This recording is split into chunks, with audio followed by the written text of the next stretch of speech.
Dobrý den, mé jméno je Jacob Smith z Weasel News a v nedávné době se k nám dostaly informace ohledně bezpečnosti v Los Santos. Jak už mnozí z vás zachytili, na platformě Twitter se zobrazily příspěvky od neznámého profilu, zmiňující invazi v Los Santos s ruskými agenty a dokonce i armádou. Může se jednat o plný útok na USA? Máme se snad bát? Podle nás se nejedná o nejmenší situaci, která by se měla jen tak zahazovat. Ale vyšetřování necháme na státních složkách a vládních agenturách. Prozatím se pojďme podívat na reakci lidí a občanů tohoto státu a jak celou situaci berou v potaz oni.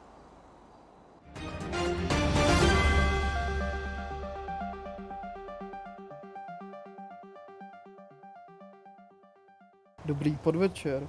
Momentální chvíli jsme tu před MS, aby jsme objasnili situaci, která se stala 1,5 hodiny nazpět. Tady s madam Alex Redwood. Alex Redwood, co se to co se tu stalo? No, já jsem šla na MSK, s tím, že jsem se šla ošetřit, jo, logicky. A vyšla jsem z lůžkového a najednou jsem si všimla, že tady kdosi pořvává rusky, že jo. Měli tady dodávku s bombou a hromadu PDček před MSkama a situace se zdála velice vyhrocená.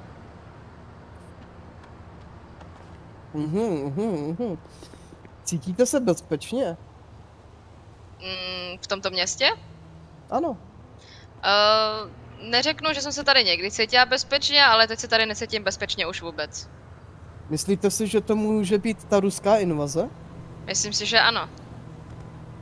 Co si myslíte o té ruské invazi? Mají k tomu nějaký důvod, nebo? To netuším, do hlavy jim nevidím, nemůžem, jsou tady evidentně z nějakého důvodu a ten důvod by se měl hodně rychle vyjasnit. Dobře, děkuju. Momentální chvíli jsem tu zdaven lidí z Los Santos. Pánové, mám tady na vás pár otázek. Cítíte se bezpečně po posledních situacích zde? Ne. Myslíte si, že ruská invaze v skutku přijde? Ano. Máte pocit, že státní a vládní agentury podnikají dostatečné kroky? Ne.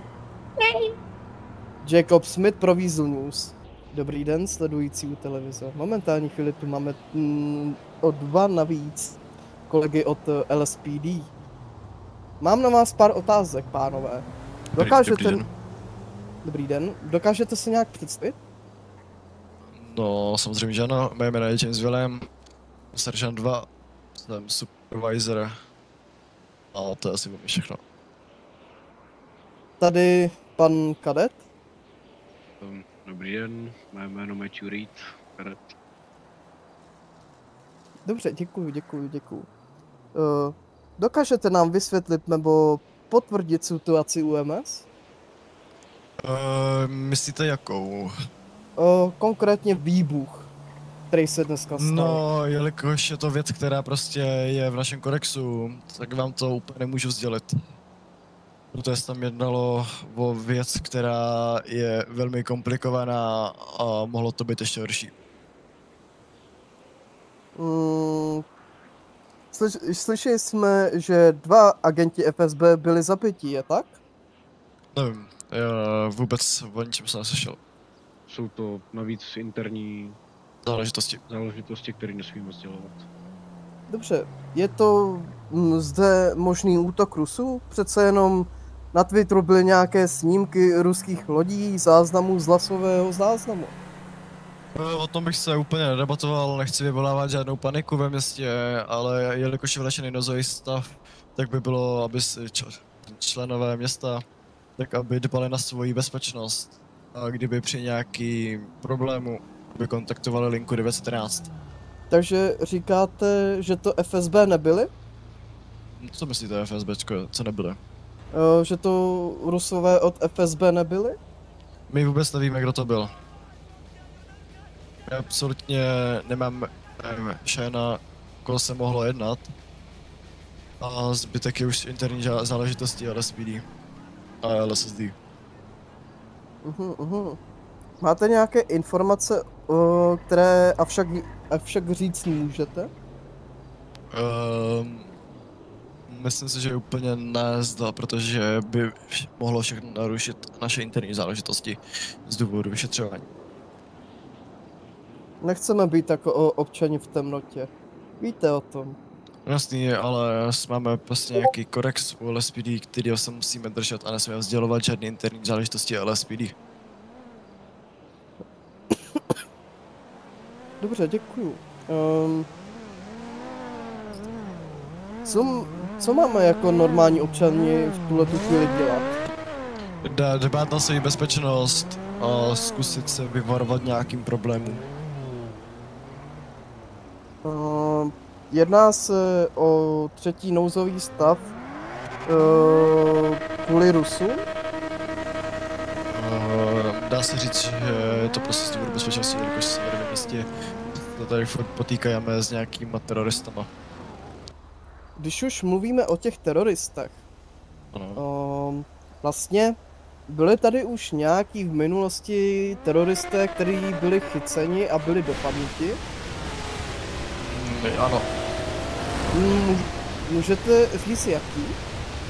Nemůžu, neustále se jedná o záležitost a mohl by se dostat k suspektům, který vlastně by na ně mohlo být co uvedeno a mohli by být v nebezpečí, jelikož jsou teď někde zavřený v věznici. Tak aby se tam náhodou nikdo nepropašťoval a neublížili. A můžete říct, když tak kdy, po případě? Vydržte mi minutku. Ještě jednou velkou otázce. Můžete když tak říct kdy, po případě? Bylo to ještě před Novým rokem. To bylo někdy, nevím přesně v kolik, jaký den. To už nevím.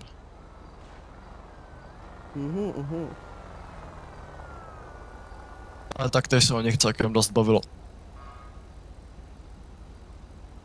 Dobře. Co se týče...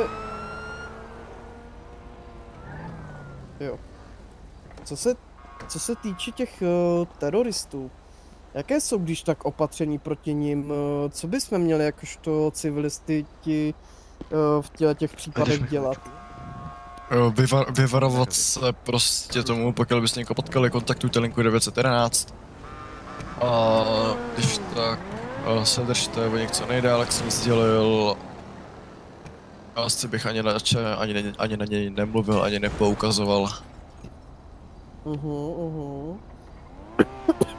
A já se mluvím, já budu muset jít už. Pořádku, ještě. Ještě poslední 2 otázky. Máme jakožto s normální USA národností nahlašovat ruské občany? Pokud nic neprovádí americké občanství, tak to nemáme s nimi žádný problém, jelikož jsou to normální občani nebo turisté, ale teď zde byly nějaké prostě potyčky s některýma lidma. Alarmuje vás jako občana tato situace? Jako myslíte jakou situaci, jako s těma Rusama, nebo? Ano.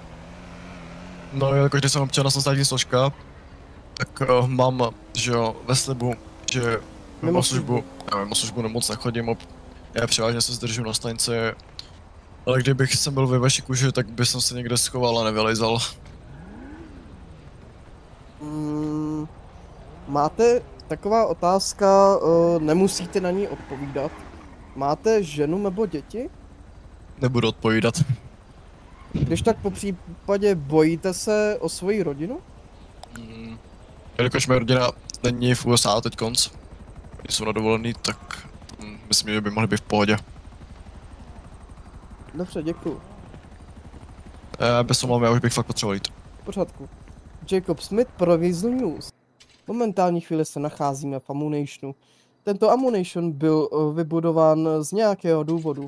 Myslíme si, že je to reakce na momentální situaci s ruskou invazí. Myslíte si, že tyhle ty zbraně jsou opravdu nutné na naši obranu?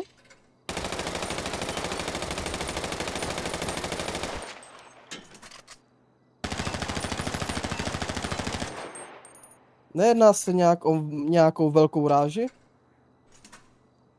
Jacob Smith? Pro Weasel News.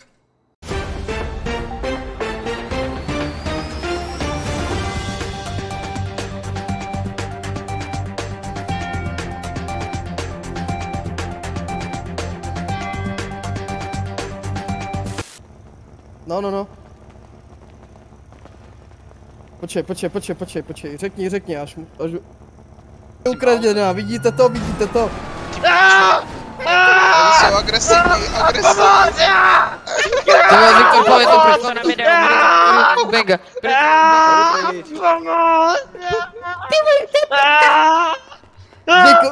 Jacob, zavízej. Dobrý den, naši televizní diváci. Situace eskaluje. Na náma se objevil vojenský vrtulník. Jacob Smith pro naše televizní diváky, konec.